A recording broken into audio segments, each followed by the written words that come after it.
Olá, meu nome é Tatiane de Freitas Gomes, sou aluna do curso de Química e Licenciatura da Universidade Estadual do Maranhão e tenho como tema do meu trabalho investigação de abordagem estatística de análise multivariada no desempenho de métodos teóricos para calcular as propriedades de espalhamento Raman sob a orientação do professor Dr. Alan Gican.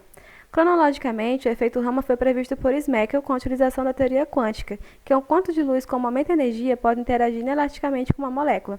Então, Raman verificou que a luz espalhada por moléculas em líquidos e gases apresentava comprimento de onda distintos, um referente à luz incidente e o outro à radiação espalhada modificada. Então, com outras observações, perceberam que o modelo de Smeckel não era capaz de explicar a relação entre as propriedades moleculares com o espalhamento Raman. Então, Placzek veio com a teoria da polarizabilidade para explicar as intensidades e perfis de excitação Raman, visto que a molécula é considerada um sistema quântico descrito por uma função de onda. Então, o efeito Raman é descrito pelas transições entre os estados energéticos. O estudo das propriedades ópticas lineares e não lineares dinâmicas e estática das moléculas são objeto de investigações experimentais e teóricas. Então, a história atual do cálculo de intensidade de Raman é obtida através dos métodos de Abe-Inisso ou através da teoria funcional de densidade.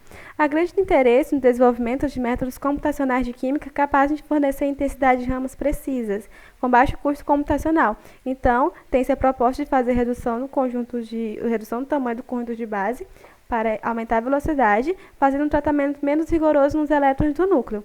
Com isso, tem-se a justificativa de utilizar um modelo estatístico de análise de componentes principais para fazer análise explanatória dos dados, sendo o objetivo geral fazer o cálculo eficiente das intensidades de bandas fundamentais do espectro Raman vibracional de sistemas gasosos, verificando a dependência destas com a frequência de luz usada para produzir o espectro, o que é conhecido como um perfil de excitação Raman.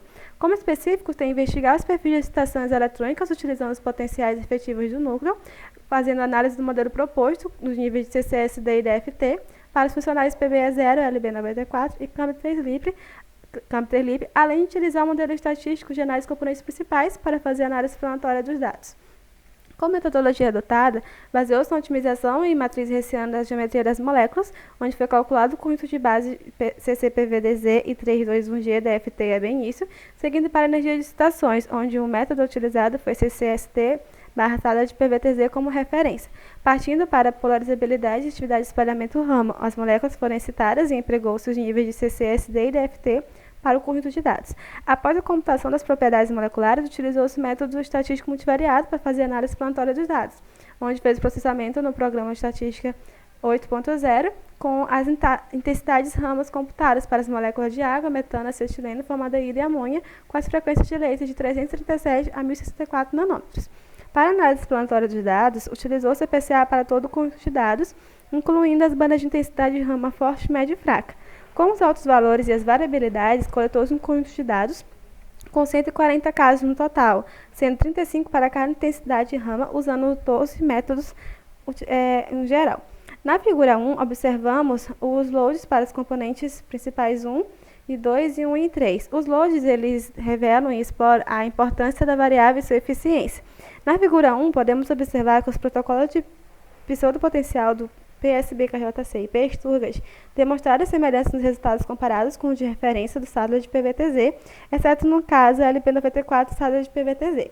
Já na figura 2, tem os scores plots, os quais eles revelam as projeções das intensidades de Raman para cada método computacional ao longo da componente principal, destacando então as semelhanças e classificação das intensidades com sucesso, sendo aqui os grupos forte, intermediário e fraco. Teve também a formação dos outliers para os funcionais de DFT com a função de onda LB94, entre 632 a 337 nanômetros.